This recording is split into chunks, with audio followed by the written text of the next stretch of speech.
here's basically why the first attestation is hard to push earlier. So we have a silence from non-Muslim observers, so any Syriac, Greek, Armenian, Latin sources, anything before the 900s, it's a total silence. No one from these sources believed that the Muslims or the Saracens or the whatnot, none of them believed that these people believed that the Holy Spirit was Angel Gabriel. That isn't attested. And in the Hadith strata that equate the Holy Spirit with Gabriel are compiled 250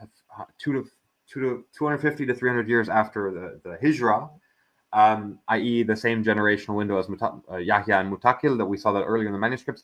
So the crucial thing is that there is no Quranic verse that says this equation in question, the equation being that the Holy Spirit equals Gabriel. It is entirely an exegetal move.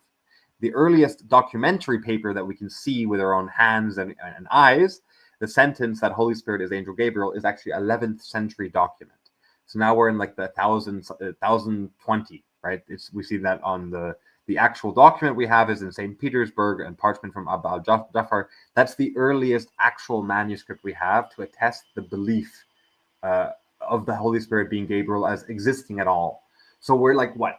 We're at this point, like essentially 400, we're pushing 400 years. So for 400 years, it was very clear from the beginning because Muhammad went around saying that the angel Gabriel revealed himself to me and it's 100% Gabriel, trust me, bro. And then for 400 years, it took a while for his entire ummah to realize that.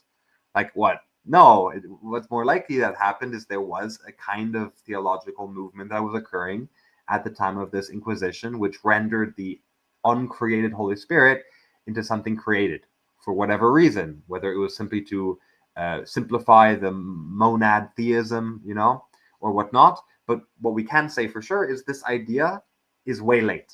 It's not a thing that was believed by the first quote-unquote generation of Muslims, even though that would be a misnomer anyway.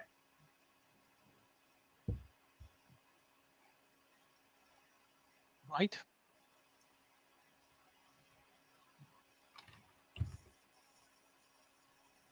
JC, are you there?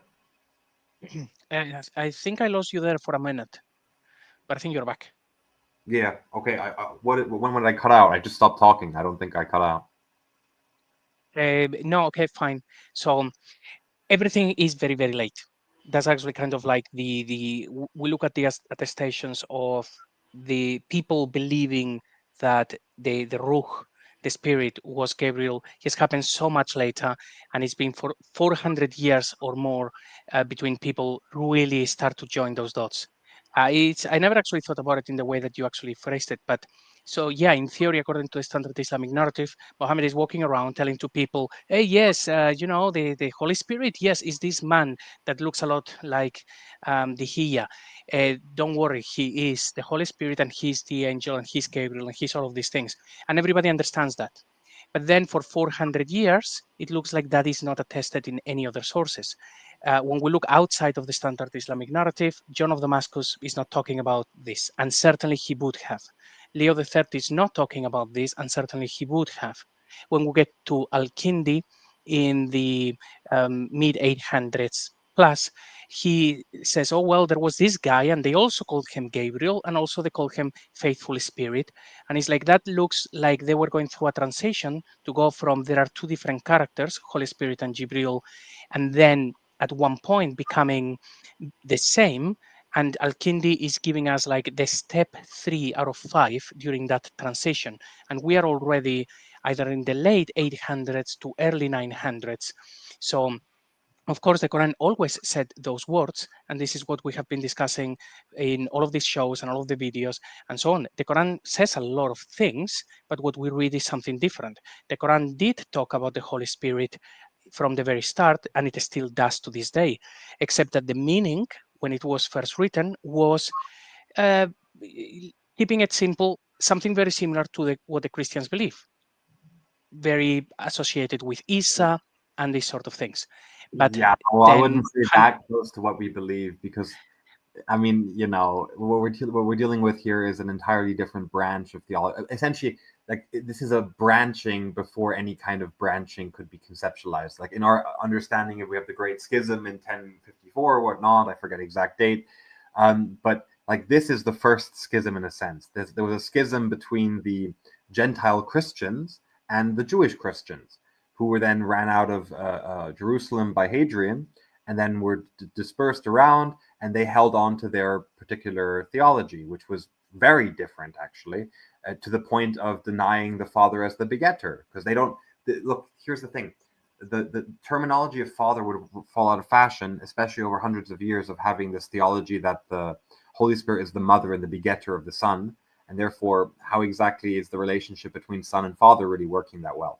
There's something weird going on here, right? So we have to have a clear mind and say, okay, they conceptualized clearly, the authors of the Quranic text conceptualized the Holy Spirit as being a spirit and not being an angel Gabriel, right? So they had this idea of what the Holy Spirit was.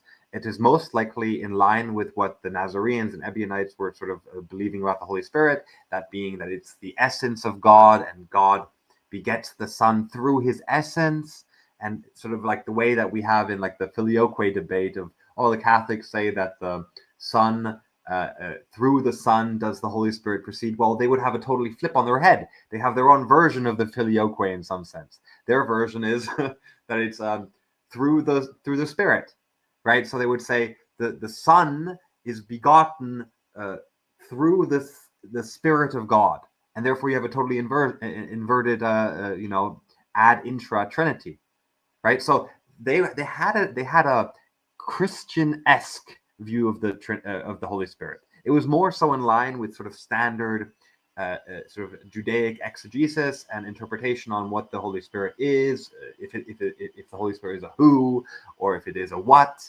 right? It's more in line with that than what we would traditionally say the Holy Spirit is today, as Western Christians, even Eastern Christians and whatnot. Like it was a radically different theology. So it's mostly like the Christian Holy Spirit, and also kind of like a more like the Jewish Holy Spirit. It's a mixture. That's the way to sort of very baseline sort of state it. Okay, it's a combination of both in a sense, although it simply is its own tradition, which is the Nazarene tradition, the Ebionite tradition. It's this Jewish Christian sect tradition who adhered to a different gospel, the gospel according to the Hebrews, which was written in the Aramaic language of the Hebrew script, which had a totally different theology, and it produced a different theology hence from it, right? So it's Christian in a sense that they follow Christ, but they follow a Christ who never took flesh, and that's a radical difference in what we understand as Christianity.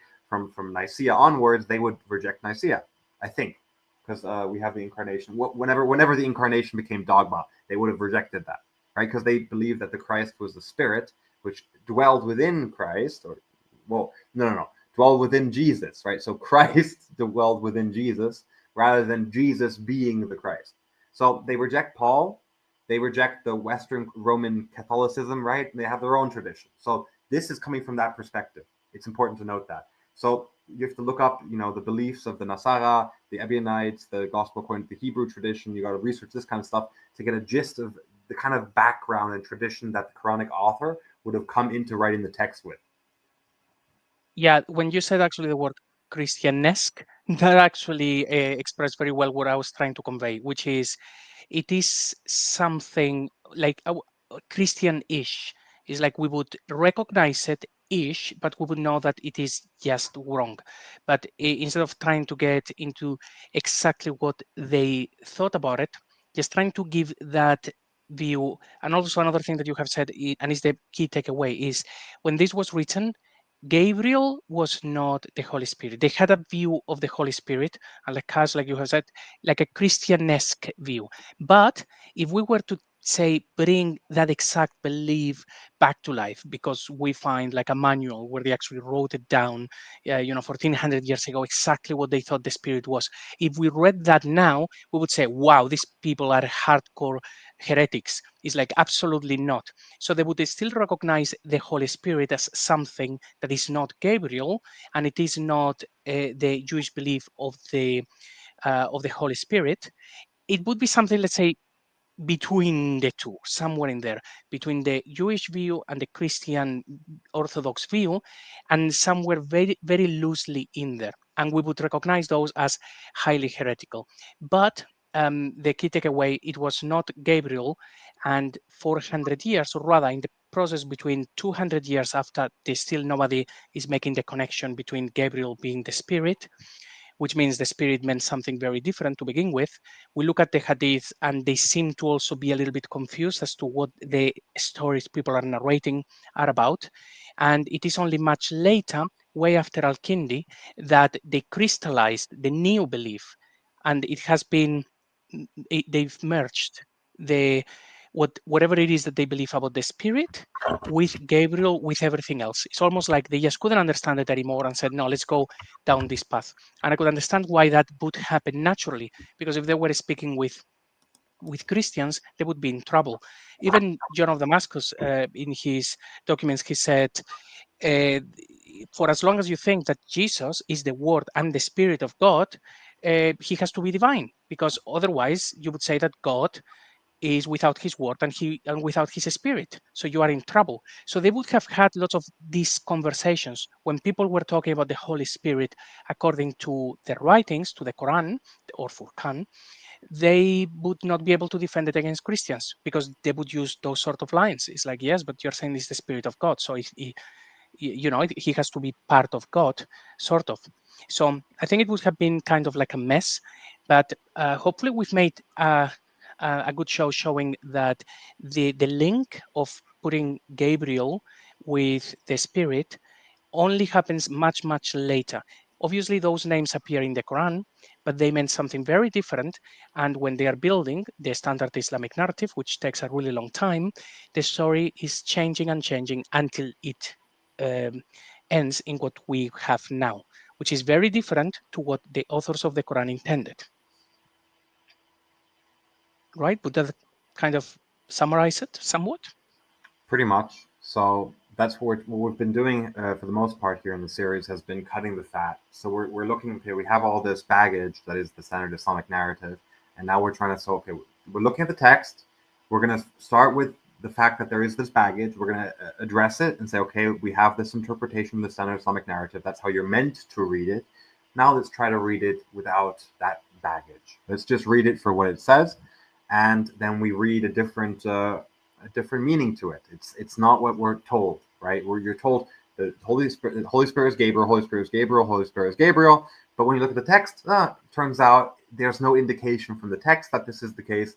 And if we look at the manuscript record, it seems that this idea was introduced to the belief of the early groups of Muslims way later than the 6th, 7th century, right? It's just not there attested. So this belief appears to have come way later. And this is important to note when we then do further, getting to understand what the authors were trying to do with the text and so forth, is to understand all these different aspects, right? So therefore, the question now becomes, okay, who is the Holy Spirit, or what is the Holy Spirit according to the Quranic text? And we sort of put the title as who is the Ruh. We're just doing this to show that it's not Gabriel, okay? Like this, there's two lines, there's two train tracks, and the third train track then comes in and says, oh yeah, the Holy Spirit, it's not the essence of God, it's not the third person of the Trinity, it's actually the angel Gabriel. It's like, look, this is just silly. This is silliness. Be gone with this silliness. So we're just addressing, okay, so we have the Holy Spirit in the Quran. We have to see now, in a full sense, well, okay, so what is that Holy Spirit? Where is it attested? What titles does that Holy Spirit have in the text? What is the understanding of the authors and so forth? So we'll get there. This is the point. You gradually get there. You learn more about what the theologies were in the 7th century, what these people believed, the weird stuff they believed about the Holy Spirit, right? These Jewish Christian sects. And then you can start reading the text and make sense of it, right? It makes more sense when you're reading the text how it was meant by the authors to have been written.